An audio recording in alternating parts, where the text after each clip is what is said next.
Assalamualaikum warahmatullahi wabarakatuh. Halo guys, selamat datang di Mizan Story. Jangan lupa untuk subscribe, like, komen dan share agar kamu tidak ketinggalan dengan cerita-cerita menarik, hanya ada di sini. Atur posisi dengan nyaman, hilangkan semua kesedihan dan lupakan kenangan dengan mantan cekidot. Sebuah kebakaran besar melanda Los Angeles, meluluhlantakkan kota dengan kobaran api yang sulit dipadamkan. Para petugas pemadam kebakaran berada di garis depan, berjuang melawan waktu dan elemen yang tak terkendali. Di tengah kehancuran itu, Mark, Sofia, dan Alex, anggota regu pemadam kebakaran yang tangguh, menghadapi tantangan yang tidak hanya menguji kemampuan fisik mereka, tetapi juga mengguncang jiwa mereka. Tragedi demi tragedi membuka jalan bagi pertemuan tak terduga dengan Khalid, seorang pria yang tinggal di dekat salah satu lokasi kebakaran. Khalid tidak hanya membantu secara praktis, tetapi juga memberikan perspektif baru melalui nilai-nilai keimanan yang ia anut. Awalnya skeptis, para petugas mulai merenungkan pengalaman mereka, terutama setelah mereka mengalami peristiwa-peristiwa ganjil di tengah api yang seolah memberi mereka peluang untuk bertahan hidup. Bagaimana kisah selanjutnya? Mari kita simak sampai akhir sahabat Mizan Story. Langit Los Angeles memerah, seperti ditelan oleh amarah api yang melahap hutan-hutan di pinggiran kota. Panas terasa menggigit, bahkan saat para petugas pemadam kebakaran berdiri jauh dari pusat kebakaran. Mark Thompson, kapten tim pemadam, memandang ke arah kobaran api yang seolah-olah menari liar tanpa kendali. Itu adalah hari ketiga mereka bertarung melawan api, dan semua anggota tim sudah mulai kelelahan. Asap pekat membuat sulit bernapas, dan suara-suara pohon yang rubuh bercampur dengan jeritan binatang yang terjebak menjadi simfoni bencana yang menghantui. "Ayo, kita harus masuk lebih dalam," teriak Mark sambil mengenakan helmnya yang penuh debu. Timnya, termasuk Alex dan Sofia, mengikuti tanpa ragu. Meski kelelahan jelas terlihat di wajah mereka, mereka tahu bahwa tidak ada pilihan lain. Ketika mereka mendekati sebuah rumah yang hampir roboh, Sofia mendengar suara tangisan anak kecil dari dalam. Tanpa pikir panjang, ia berlari ke dalam, diikuti oleh Alex. Namun saat mereka keluar membawa bocah itu dalam dekapan, sebuah ledakan kecil dari tangki gas di sekitar rumah menghempaskan mereka semua ke tanah. Mark bergegas membantu mereka berdiri. "Kita tidak akan bertahan lama di sini," katanya. Ketakutan mulai merayap di hati mereka. Kebakaran ini berbeda dari yang pernah mereka hadapi sebelumnya, lebih cepat, lebih panas, lebih mematikan. Tapi tugas mereka bukanlah untuk merasa takut. Mereka harus terus maju, meski tubuh mereka hampir menyerah. Di tengah kekacauan itu, muncul seorang pria dari arah yang berlawanan. Dengan pakaian sederhana dan wajah tenang, ia tampak membantu warga yang terjebak. Ia bergerak dengan kecepatan luar biasa, membawa anak-anak, wanita, dan orang tua ke tempat aman di luar area kebakaran. Mark memperhatikan dengan kagum bagaimana pria itu, yang kemudian ia tahu bernama Khalid, bertindak tanpa ragu, seolah ada sesuatu yang lebih besar yang memandunya. Saat api semakin mendekat, Khalid membantu tim Mark mengevakuasi seorang lansia dari kursi rodanya. "Jangan takut," katanya dengan nada yang begitu tenang, seakan-akan ia berbicara kepada dirinya sendiri. "Cobaan seperti ini mengingatkan kita pada betapa kecilnya kita di hadapan kuasa Tuhan." Kata-katanya menusuk ke dalam hati Mark, menggema lebih keras daripada suara api di sekitarnya. Setelah beberapa jam yang terasa seperti seabad, tim akhirnya berhasil keluar dari area kebakaran bersama para korban yang selamat. Mereka semua berkumpul di pos darurat, kelelahan, penuh luka, tetapi selamat. Mark melihat Khalid sedang menenangkan seorang ibu yang kehilangan rumahnya, memberinya air dan kata-kata penghiburan.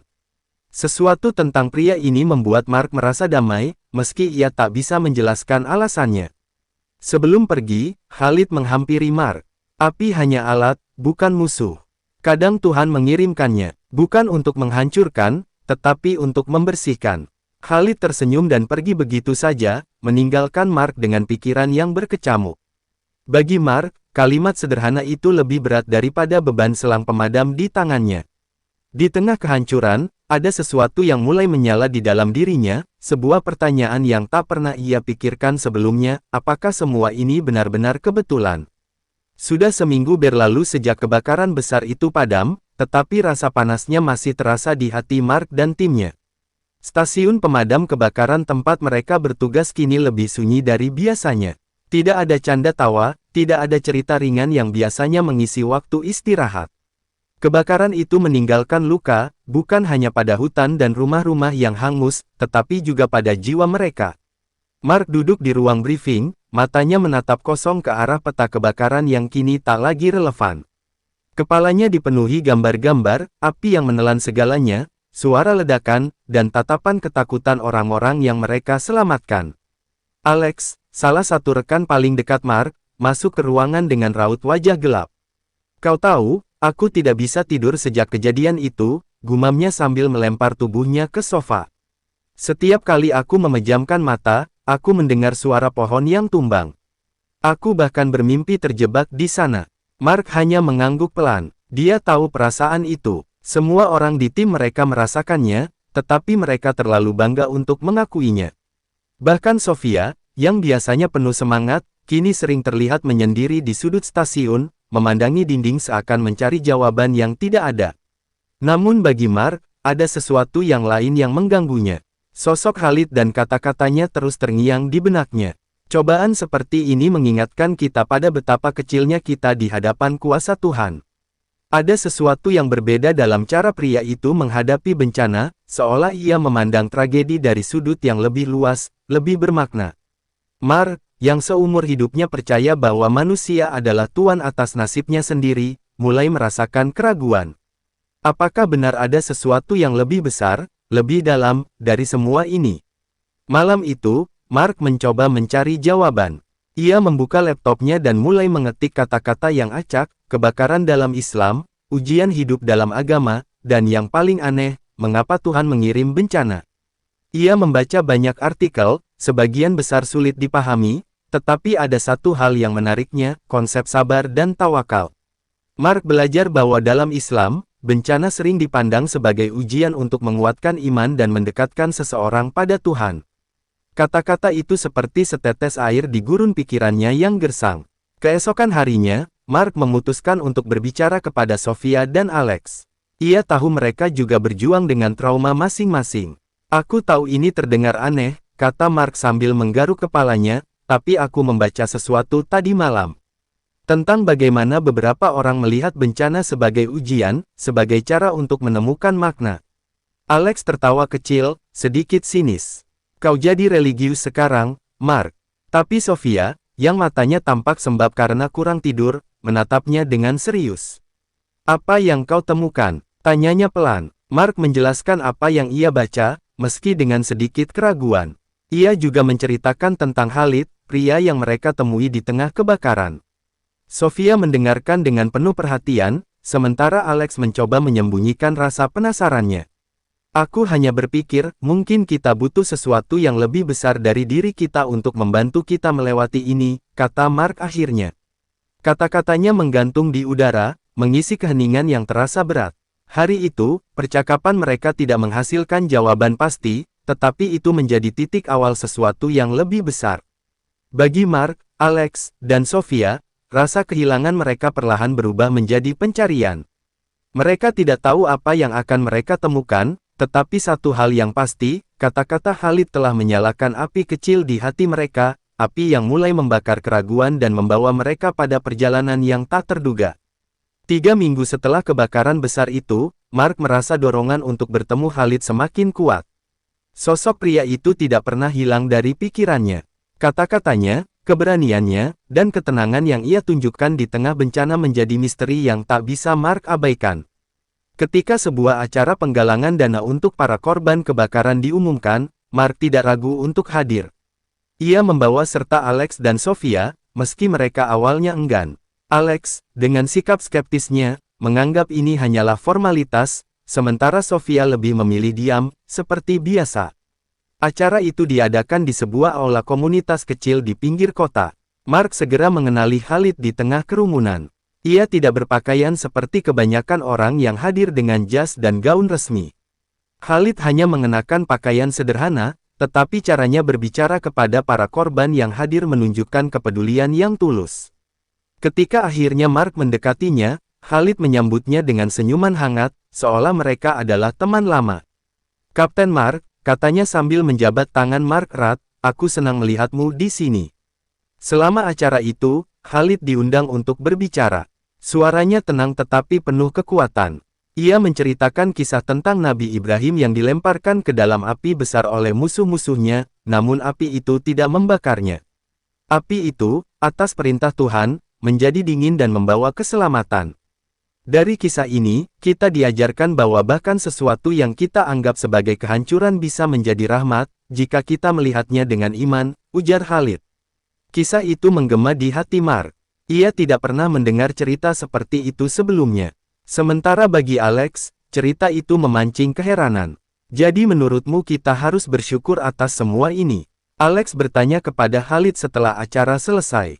Nada suaranya tajam, penuh skeptisisme, tetapi Khalid tidak tersinggung. Aku tidak mengatakan kita harus bersyukur atas penderitaan, jawab Khalid sambil tersenyum kecil, tetapi kita harus bersyukur atas pelajaran yang kita dapat darinya.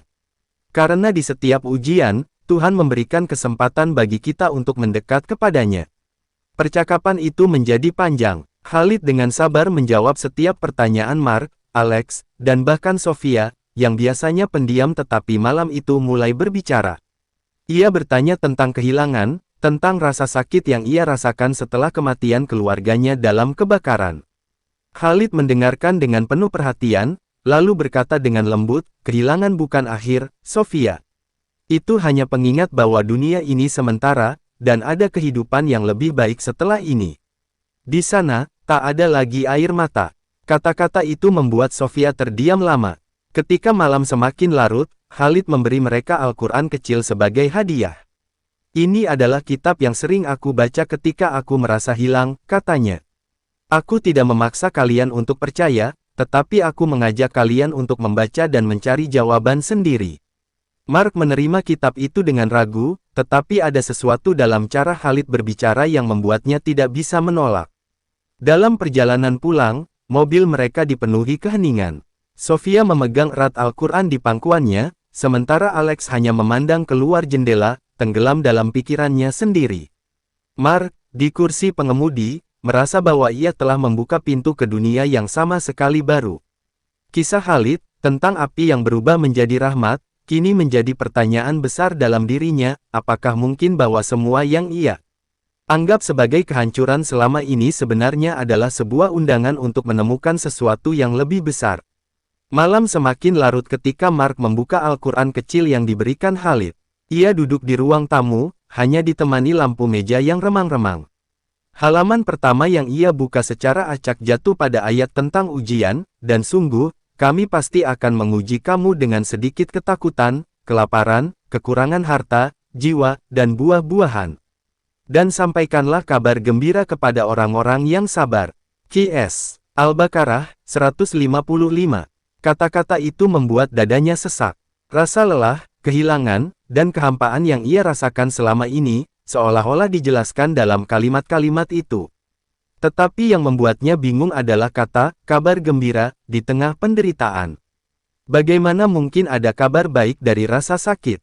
Di hari berikutnya, Mark membagikan pengalamannya kepada Alex dan Sofia. Mereka sedang duduk di atas truk pemadam yang sedang tidak bertugas. Aku tidak tahu apa yang aku baca tadi malam, tapi rasanya seperti ada sesuatu di sana, kata Mark pelan, takut terdengar bodoh.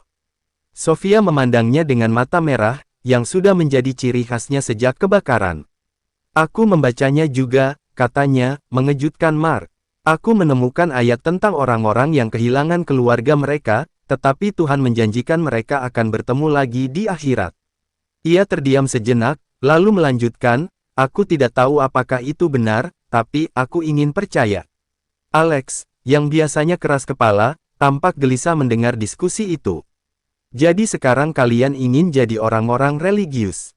Aku tidak percaya hal seperti ini. Kita hidup, kita mati, dan selesai, katanya, tetapi nadanya terdengar lebih seperti pembelaan diri daripada keyakinan. Namun, bahkan Alex tidak bisa menyembunyikan rasa penasaran yang terus mengintai sejak pertemuan mereka dengan Khalid.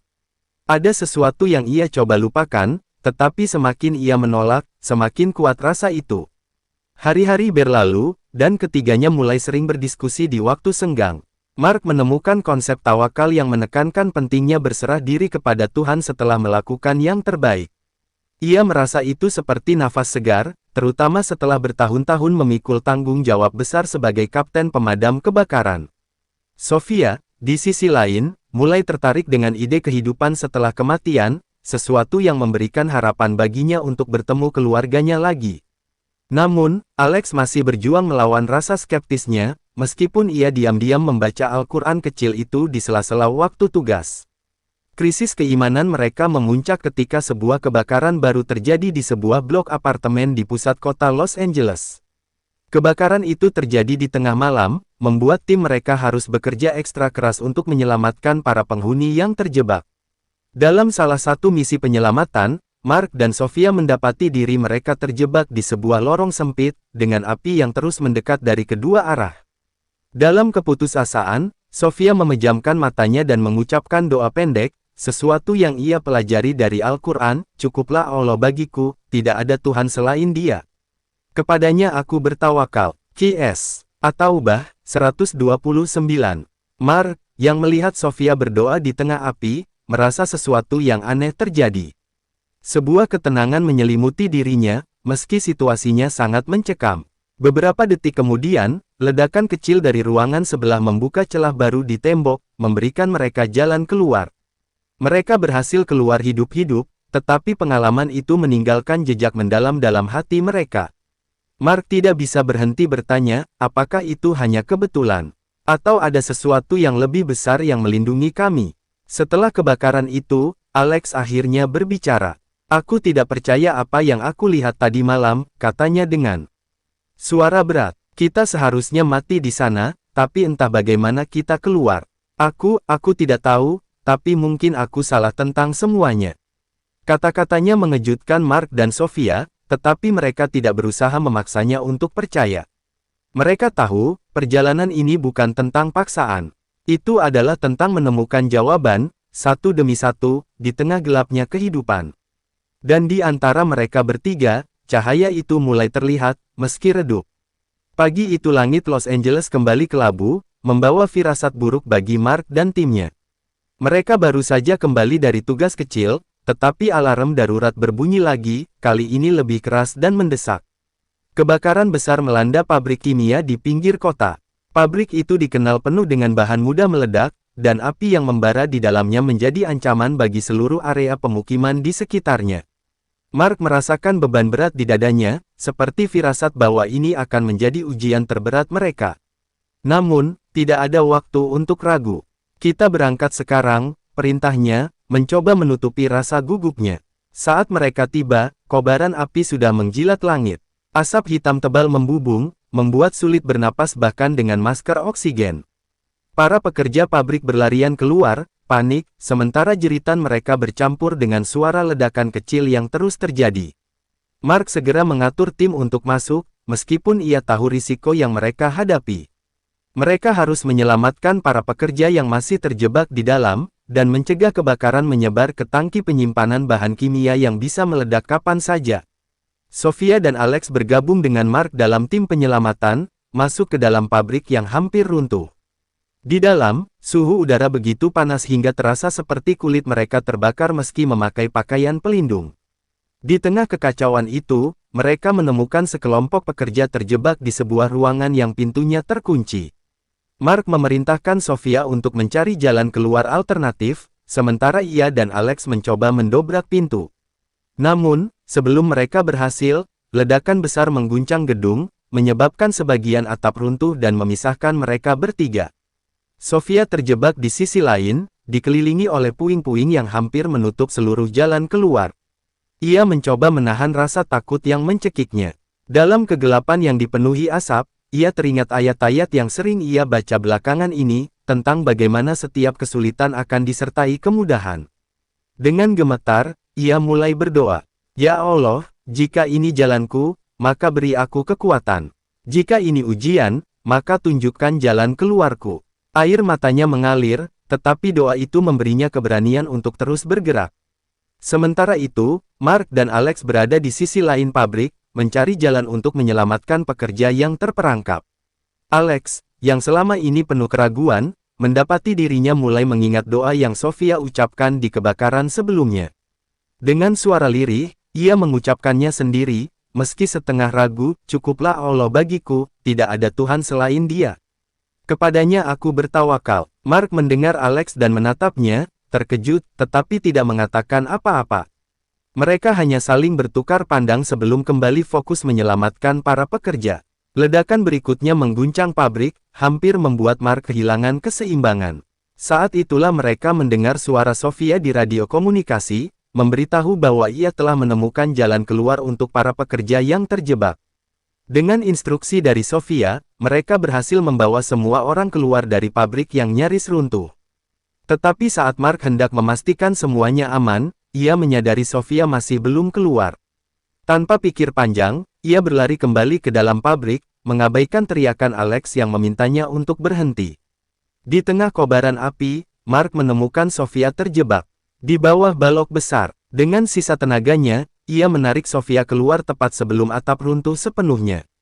Ketika mereka akhirnya berhasil keluar dan mencapai titik aman, Sofia memeluk Mark sambil terisak, "Aku benar-benar pikir ini akhirku. Tapi entah kenapa, aku merasa ada yang menjaga kita." Alex, yang melihat kejadian itu, akhirnya berbicara pelan, "Aku tidak tahu apa yang terjadi di sini, tapi aku mulai percaya, mungkin ada kekuatan yang lebih besar yang benar-benar mendengar kita." Hari itu, tim mereka tidak hanya menyelamatkan nyawa banyak orang, tetapi juga menemukan harapan baru di tengah kehancuran. Kebakaran pabrik menjadi titik balik yang memperkuat keyakinan Mark, Sofia, dan bahkan Alex.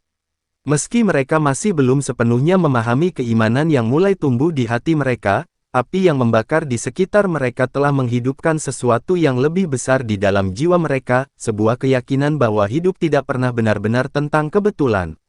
Beberapa hari setelah insiden pabrik, Mark, Sofia, dan Alex kembali ke stasiun pemadam kebakaran. Meski tubuh mereka sudah mulai pulih dari kelelahan fisik, jiwa mereka masih diguncang oleh peristiwa itu. Mark terus teringat bagaimana ia mendengar Alex mengucapkan doa di tengah api, sesuatu yang tak pernah ia bayangkan sebelumnya. Di sisi lain, Sofia lebih banyak menyendiri, seolah berusaha merenungkan apa yang sebenarnya terjadi di dalam pabrik. Alex, yang biasanya sinis, kini lebih sering terdiam, seakan pikirannya dipenuhi oleh sesuatu yang sulit ia pahami. Malam itu, Mark memutuskan untuk mengundang Alex dan Sofia ke rumahnya. Ia merasa bahwa mereka perlu berbicara. Saat mereka duduk di ruang tamu dengan secangkir kopi di tangan, Mark memulai percakapan. "Apa yang sebenarnya kita alami di sana?" tanyanya, menatap mereka bergantian. "Aku tidak tahu," jawab Alex pelan. "Aku tidak pernah percaya pada doa atau Tuhan, tapi, entah kenapa, saat aku mengucapkannya, aku merasa ada sesuatu. Sesuatu yang tidak bisa dijelaskan." Ia menghela napas panjang, lalu menambahkan, "Aku benci mengakuinya, tapi aku merasa lebih tenang saat itu." Sofia mengangguk pelan. "Aku juga merasakan hal yang sama," katanya.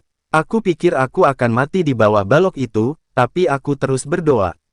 Dan, rasanya seperti ada tangan yang memandu kita keluar." Ia berhenti sejenak, lalu menatap Mark. "Khalid pernah bilang, Tuhan tidak akan membebani kita di luar kemampuan kita. Mungkin itu yang terjadi di sana." Mark hanya terdiam, merenungi kata-kata mereka. Ia merasa ada kebenaran dalam apa yang mereka rasakan, tetapi ia masih bergulat dengan keraguannya sendiri. Keesokan harinya, Mark memutuskan untuk menemui Khalid lagi. Ia merasa butuh jawaban dari seseorang yang lebih memahami. Ketika Mark tiba di masjid kecil tempat Khalid biasa berkumpul, Khalid menyambutnya dengan senyum hangat. Mereka duduk di halaman masjid, di bawah pohon rindang. Mark menceritakan semua yang ia alami, dari perasaannya di tengah kebakaran hingga perubahan yang ia lihat pada Sofia dan Alex. Khalid mendengarkan dengan tenang, tanpa menyela. Setelah Mark selesai berbicara, Khalid menjawab dengan lembut, "Apa yang kalian alami bukan kebetulan, Mark. Tuhan seringkali menunjukkan tanda-tandanya di tengah ujian, untuk mengingatkan kita bahwa ada kekuatan yang lebih besar yang mengatur segalanya. Doa kalian mungkin lahir dari keputusasaan, tetapi Tuhan mendengar doa dari hati yang tulus, bahkan dari mereka yang ragu." Khalid menatap Mark dalam-dalam. "Mungkin ini saatnya kau bertanya pada dirimu sendiri, Mark. Apa yang sebenarnya kau cari? Kata-kata Khalid menghantam Mark seperti gelombang besar. Sepanjang perjalanan pulang, ia tidak bisa berhenti memikirkan pertanyaan itu. Ia mulai menyadari bahwa rasa gelisah yang selama ini ia rasakan bukan hanya karena trauma kebakaran, tetapi karena kekosongan di dalam hatinya. Selama ini, ia selalu merasa bahwa tugasnya sebagai pemadam kebakaran adalah segalanya, tetapi sekarang ia mulai bertanya-tanya, apakah ada tujuan yang lebih besar di balik semua itu? Di malam yang sunyi, Mark duduk sendirian di ruang tamunya. Ia membuka kembali Al-Quran kecil yang diberikan Khalid. Kali ini, ia membacanya dengan hati yang lebih terbuka. Saat ia membaca terjemahan ayat-ayat tentang kehidupan, kematian, dan kebangkitan, ia merasa seperti menemukan sesuatu yang telah lama hilang. Di tengah keheningan malam, Mark akhirnya mengucapkan doa, untuk pertama kalinya dalam hidupnya. Jika Engkau benar ada, Tuhan, tunjukkan aku jalan. Aku siap mencari. Di saat itu, Mark merasa damai, seperti beban berat yang selama ini ia pikul perlahan menghilang. Pagi itu, Mark bangun dengan perasaan yang berbeda. Udara terasa lebih segar, dan untuk pertama kalinya dalam beberapa bulan, ia merasa ringan. Doa yang ia ucapkan malam sebelumnya masih terngiang di benaknya, seolah menjadi awal dari sesuatu yang baru.